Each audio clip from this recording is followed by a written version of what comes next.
स्वागत है आपका दिल्ली एनसीआर दिन भर में। मैं हूं आपके साथ सृष्टि। इस खास कार्यक्रम में हम आपको बताएंगे दिन भर की बड़ी खबरें, लेकिन उससे पहले डालते हैं आज की सुर्खियों पर एक नजर। दिल्ली में आज से 2 दिन ओला, उबर, टैक्सी, ऑटो, मिनी बसों की हड़ताल, किराया बढ़ाने की मांग।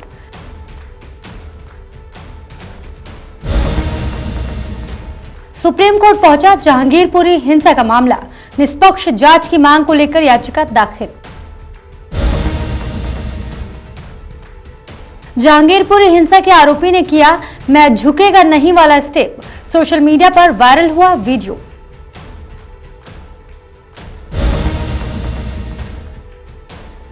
स्कूली फीस बढ़ने से पेरेंट्स परेशान, सड़क पर जूता पॉलिश और चंदा मांग किया विरोध।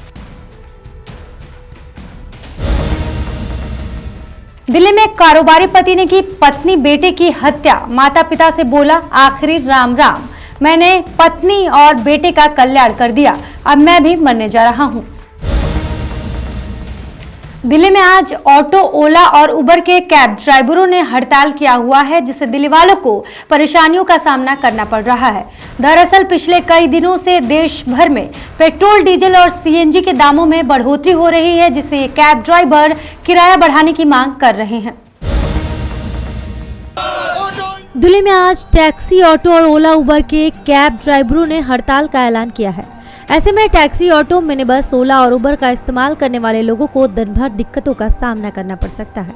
दरअसल देश भर में पिछले दिनों पेट्रोल, डीजल और सीएनजी के दामों में लगातार इजाफा हो रहा है। ऐसे में कैब ड्राइवर टैक्सी के किराए को बढ़ाने की मांग कर रहे हैं। दिल्ली ही नहीं, पूरे देश में पेट्रोल और डीजल के दामों में लगातार बढ़ोतरी हो रही है। ऐसे में ओला और उबर के कैब ड्राइवर एसोसिएशन ने टैक्सी किराया बढ़ाने की मांग को लेकर हड़ताल किया। मैं एक ऑटो ड्राइवर हूँ।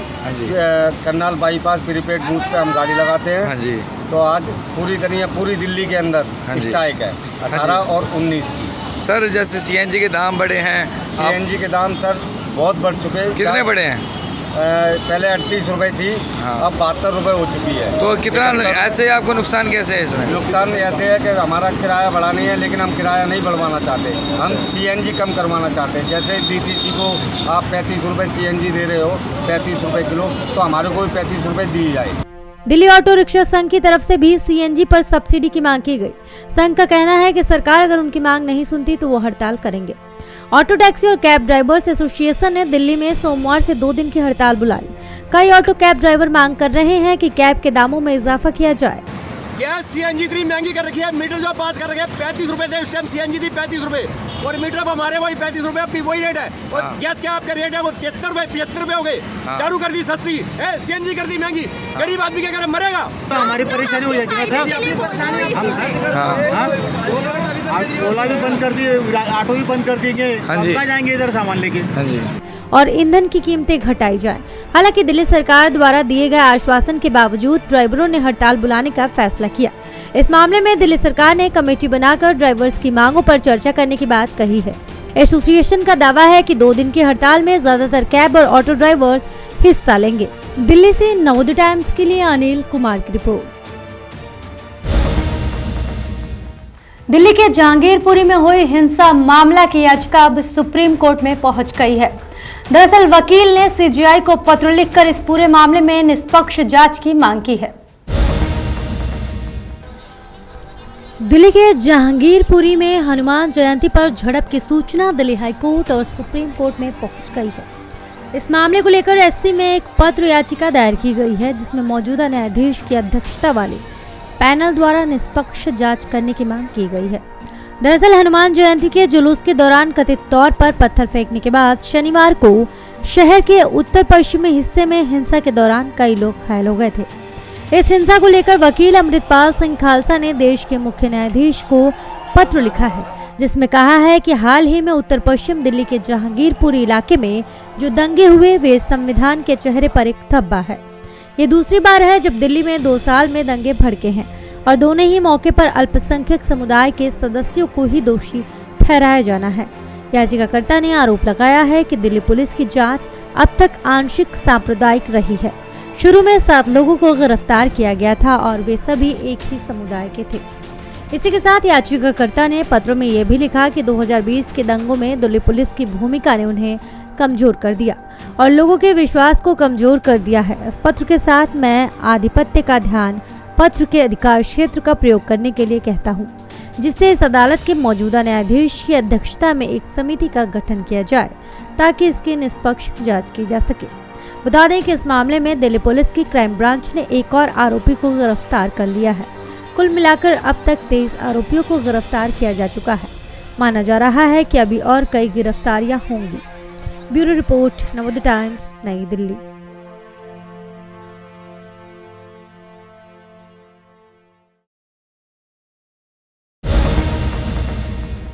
जहांगीरपुरी में हनुमान जन्मोत्सव के दौरान हुई हिंसा के आरोपी को जब कोर्ट में पेश किया गया तो इस दौरान उसने पुष्पा फिल्म का मैं झुकेगा नहीं वाला स्टेप किया, जिसका वीडियो सोशल मीडिया पर तेजी से वायरल हो गया।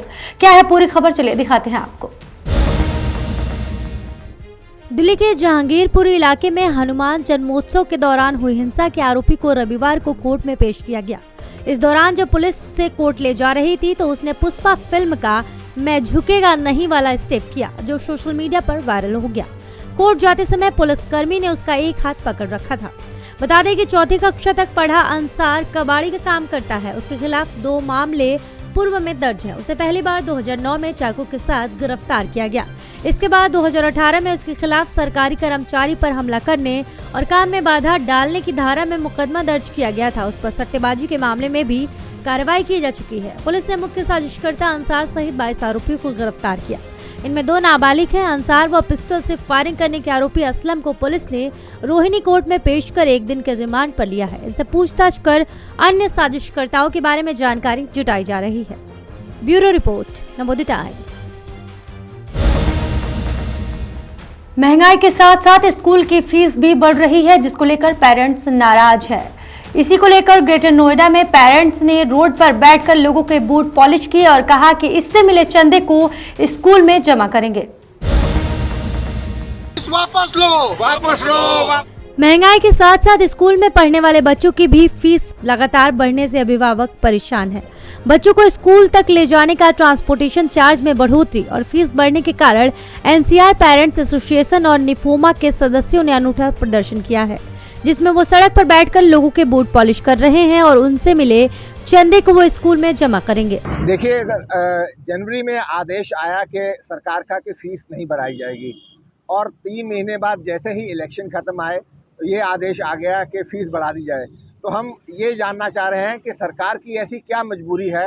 कोरोना अभी गया नहीं है, आप देख सकते हैं कि कैसे स्कूलों में कॉलेजेस में कोरोना दोबारा आ गया है। तो सरकार की ऐसी क्या मजबूरी है जो उनको फ़ीस स्कूल माफियाओं के दबाव में आकर बढ़ानी पड़ रही है। हमारे सामने इतनी महंगाई में, जहाँ पर महंगाई ने हमारी कमर तोड़ रखी है, शू पॉलिश करके, बूट पॉलिश करके, चंदा इकट्ठा करके स्कूल फीस पे करने के अलावा अब कोई चारा नहीं बचा है। बूट पॉलिश करने का हमारा फैसला इसलिए आया क्योंकि सरकार ने लगातार हर जगह महंगाई होती जा रही है, स्कूलों की फीस बढ़ाई जा रही है, तो स्कूलों की फीस लगातार बढ़ती जा रही है। उस पर हमारा एक सांकेतिक प्रदर्शन है कि हम बूट पॉलिश करेंगे और चंदा जो इकट्ठा होगा एटलीस्ट उनसे अपने बच्चों को पढ़ाएंगे। वैसे तो शिक्षा देखा जाए तो सरकार को खुद ही शिक्षा पे ध्यान देना चाहिए, क्योंकि हम लोग मिडिल क्लास के लोग हैं, जो भी कमाते हैं या कि तो वो शिक्षा में पे कर देते हैं या फिर हम अस्पताल में लुट के आ जाते हैं। तो हमारा प्रदर्शन इसीलिए है कि सरकार को बढ़ी हुई जो फीस है उसे वापस लेना चाहिए। दरअसल स्कूल में बच्चों की लगातार फीस वृद्धि से नाराज होकर ये लोग बूट पॉलिश करने के लिए मजबूर हैं। इनका कहना है कि कोरोना वायरस अभी पूरी तरह से खत्म नहीं हुआ है, लेकिन स्कूल मैनेजमेंट के लोग बच्चों की फीस लगातार वृद्धि करते आ रहे हैं। पिछले 2 साल में अब तक 10% का फीस वृद्धि का इजाफा इन्होंने किया है। ग्रेटर नोएडा से नवोदय टाइम्स के लिए प्रणव भारद्वाज। दिल्ली के गीता कॉलोनी में एक परचून कारोबारी ने अपनी पत्नी और बेटे की हत्या करने के बाद ये कहकर घर से फरार हो गया कि मैं भी अब मरने जा रहा हूं, लेकिन देर शाम पुलिस ने उसे गिरफ्तार कर लिया। फिलहाल पुलिस आगे की छानबीन कर रही है। दिल्ली के शाहदरा जिले की गीता कॉलोनी इलाके में शनिवार को एक परचून कारोबारी ने अपनी पत्नी और बेटी की गला घोंटकर हत्या कर दी। वारदात के बाद आरोपी खुद भी आत्महत्या करने की बात पर घर से फरार हो गया। मामले की सूचना मिलते ही पुलिस मौके पर पहुंच गई। मकान की दूसरी मंजिल पर पत्नी और बेटी के शव पड़े थे। घटना की जानकारी मिलते ही इलाके में सनसनी फैल गई। देर शाम पुलिस ने आरोपी को गिरफ्तार कर लिया। उसने खुलासा किया कि उसने गला घोटकर पत्नी और बेटी को मौत के घाट उतारा है। 2 बजे करीब ये दुकान से आया है। पहले सर्विस करता था, फिर ये लॉकडाउन लगने के बाद मैंने दुकान दे दी उसको, फिर अपनी ऐप को किराया बढ़ने दुकान चलाओ, दुकान में भी बैठ जाता। वो आया है 2 बजे करीब, तो मैं मम्मी पूछा उसने कि इतनी जल्दी कैसे आ गया। मेरी तबीयत ठीक नहीं है, मैं बाद में जाऊँगा, जब दूध आएगा ना, दूध के टाइम मैं दे दूँ ठीक हो जाऊँगा। यहाँ चाबी रखी है, चला दो ऊपर। कोई 10 मिनट बाद आंटी जो आंटी निकाल के चाय तो पी जा आके, चाय नीचे बनती थी, खाना पानी सब नीचे था, चाय पी जा आके, फिर आ रहा हूँ 5-7-10 मिनट बाद आया, कहना जी उनका काम मैंने कर दिया है, अब मैं करने जा रहा हूँ। अच्छा, मैं पकड़ता रहा, फिर भाग गया बाहर को। शनिवार दोपहर सचिन दुकान से घर खाना खाने 2 बजे पहुंच गया। खाना खाने के बाद वो माता पिता से आराम करने की बात कहकर ऊपर चला गया। काफी देर बाद जब वो वापस नहीं आया तो मां ने सचिन को कॉल किया। उसने नीचे आने की बात की। नीचे आकर उसने माता पिता के पैर छुए और कहा कि उसने कंचन यानी अपनी पत्नी का कल्याण कर दिया है, ये मेरा आखिरी राम राम है और अब वो भी मरने जा रहा है। ये कहकर आरोपी घर से निकल गया। आज 3 बजे 40 मिनट का एक कॉल आई थी। एक सचिन नाम का बंदा अपना वाइफ को, बेटा को, दोनों को मर्डर कर दिया करके फिर अपने आप बोल के गया मैं खुद मर जाऊंगा। फिर इसी काल में हमारा जो SHO, PCR सब मौके पर पहुँचे, एडिशनल DCP, ACP सब मौके पर पहुँच के फिर हमने चेक किया। 2nd फ्लोर में 2 डेड बॉडी मिली थी। बेड में जो लेडी हैं उनका वाइफ है, जो अलज है उनका वाइफ है, 40 साल का उम्र है। फिर इनका बेटा फ्लोर में पड़ा हुआ, उनका उम्र 15 साल का है, 9th क्लास का पढ़ाई कर रहा है। बिकॉज ऑफ डेथ अभी हम इन्वेस्टिगेट कर रहे हैं, प्रॉबेबली स्मॉदरिंग होगा, लेकिन पोस्टमार्टम से पता चलेगा फाइनल क्या है कॉज ऑफ डेथ। बाकी इनका परिवार से हमने जो इंक्वायरी किए हैं उसी से पता चला कुछ फिनंशियल बर्डन है, डिस्प्यूट है, इशू है, उसकी वजह से ये शायद किया होगा। बाकी इनका तलाशी चल रहा है, ये फरार है, अभी तलाशी कर रहे हैं हम इसको। फैमिली में कौन-कौन लोग हैं? फैमिली में इनका जो वही है, जो एक ही वाइफ है, एक बेटा है, इसके अलावा कोई नहीं है। बाकी इनका भाई भी है, बस दूसरी जगह पर रहते हैं। करते क्या सर? ये ग्रासरी शॉप है यहाँ पर, छोटा सा एक ग्रासरी शॉप है। पहले CA का काम करता था, अभी ग्रासरी शॉप है। तो मेन मोटिव क्या था मारने का, कुछ पता चल पाया अभी? नहीं, अभी पता चला, उसका इंक्वायरी कर रहे हैं, हम इन्वेस्टिगेट कर रहे हैं। किस प्रकार की इंजरी कुछ? नहीं, अभी एक्सटर्नल इंजरी तो अभी पता नहीं चला है। अभी हम जो इनका इंक्वेस्ट करेंगे, पोस्टमार्टम करेंगे, उसी से पता चलेगा। पुलिस ने सचिन की तलाश में कई टीमों को लगाया और देर शाम उसे इलाके से दबोच लिया गया।